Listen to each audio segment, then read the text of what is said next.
Hey guys, good morning and welcome back to my YouTube channel.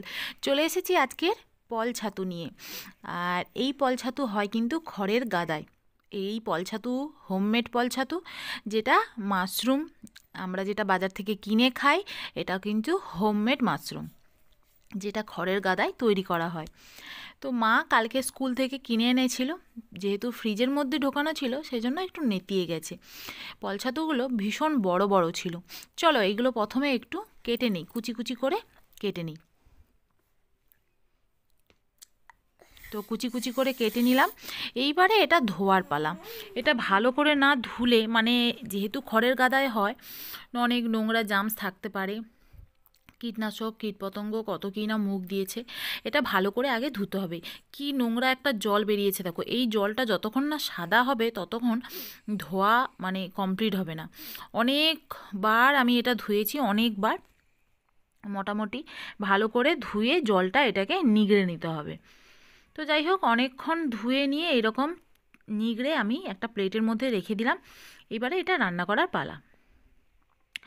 এর মধ্যে প্রথমে আমি কড়াতে একটুখানি সাদা তেল দিয়ে দিলাম, তোমরা সর্ষের তেলেও রান্না করতে পারো। তারপরে এর মধ্যে দিয়ে দিচ্ছি দুটো শুকনো লঙ্কা। শুকনো লঙ্কা দুটো ভাজা হয়ে এলে একটা তেজপাতা আর একটু জিরে দিয়ে দিলাম। এবার নেড়ে চেড়ে নিয়ে এর মধ্যে কাঁচা লঙ্কা আর অনেকটা পরিমাণে পেঁয়াজ দিতে হবে।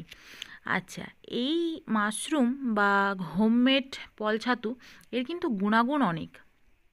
এটা কিন্তু ফ্যাট ফ্যাট কমাতে অনেক সাহায্য করে। যাই হোক, পেঁয়াজটা একটু ভাজা হয়ে এলে এর মধ্যে দিয়ে দিলাম আদা বাটা।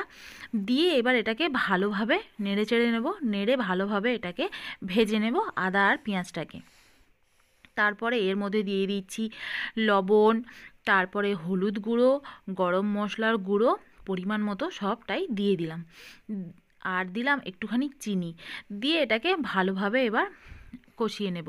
কষিয়ে নিতে নিতে একটুখানি জল দেব, সামান্য পরিমাণ জল দিয়ে আবারও ভালোভাবে কষিয়ে নেব। আর এই পল ছাতুগুলো মায়ের যেখানে স্কুল করতে যায় সেইখান থেকে কিনে এনেছে। তো পেঁয়াজটা ভালোভাবে ভাজা হয়ে গেলে, পেঁয়াজ আদা লঙ্কা, এর মধ্যে আমি ওই নিগড়ে রাখা যে হোমমেড মাশরুম, এটা পুরোটা তুলে দিলাম। এটা একটু মাখা মাখা রান্না হবে। তবে মা যদি আবার পরে কখনো এই হোমমেড মাশরুম কিনে আনে, তাহলে কিন্তু আমি তোমাদেরকে আরও অনেক রেসিপি তোমাদের সাথে শেয়ার করতে পারবো। এক সাইডে আমি কড়াই একটুখানি আলু ভেজে নিচ্ছি। আলু তোমরা দিতেও পারো, নাও দিতে পারো। এদিকে একটা কড়াই মাশরুমটা পুরো কষানো হয়ে এসছে। এর মধ্যে এবারে ভেজে রাখা আলুগুলো আমি তুলে দিলাম। এটা অনেকভাবে রান্না করা যায়, তো আমি নর্মাল একটা রান্না আমি তোমাদের সাথে আজকে শেয়ার করছি। কথা দিলাম যদি মা আবার কিনে আনে, তাহলে আমি তোমাদের সাথে আরও রেসিপি শেয়ার করতে পারবো। আর অল্প একটা আধা মতো টমেটো দিয়ে দিলাম। দিয়ে এটাকে ভালোভাবে কষিয়ে নিতে হবে। এবার অনেকটা পরিমাণ কষানোর পরে সামান্য একটু জল দিচ্ছি।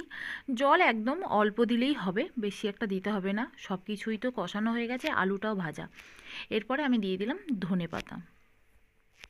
দিয়ে আবারও এটাকে ভালোভাবে একদম মাখা মাখা হয়ে যাবে। ঠিক মানে কোনো কিছু মাখার মতো, মানে ভর্তা টাইপের যেগুলো, সেই রকমের মতো হয়ে যাবে, একদম পুরো মাখা মাখা হয়ে যাবে। মাখা মাখা হয়ে গেলে খেতে খুব ভালো লাগবে। তো আজকের এই হোমমেড মাশরুম আমাদের কিন্তু তৈরি। হোমমেড মাশরুম বলো বা পল ছাতু, এই কিন্তু আমাদের একেবারে তৈরি।